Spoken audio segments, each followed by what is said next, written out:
plastic pry tool, basically like this, and pop all this up.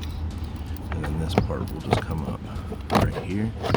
And then you're going to unplug the harness right there, and then you got a screw right there. You're gonna pull, starting here, pull back. That will pull the panel out. This piece right here will separate, just like that. And we pulled all the pieces away right here. So the whole door panel will just come right off. You're gonna wanna pull this piece off right here. Basically, that's how it snaps in. It's right there with those two clips, so that you can, basically once you pull everything out, you're gonna pull up and pull everything off of there, and then that's pretty much it. And then door panel's off, and then you can get to the speaker. You'll remove this one screw right here, pull that out, and then the speaker pod will all come out. You can just pop it out.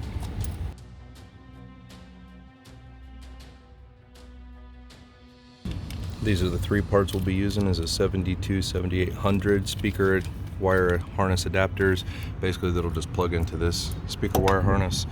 American International speaker adapter plates, and Rockford speakers. These are all brought in by the customer, so these are not products that I stock besides the Metro pieces, but the customer brought these in to have us install.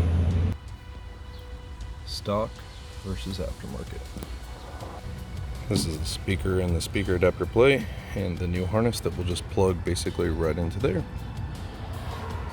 And it'll bolt back in just like it did from the stock. Speakers all installed. Bolts in just like factory. Definitely make sure you put the bolt in before you put the speaker on. I made that mistake. It won't go on unless you put the speaker on afterwards.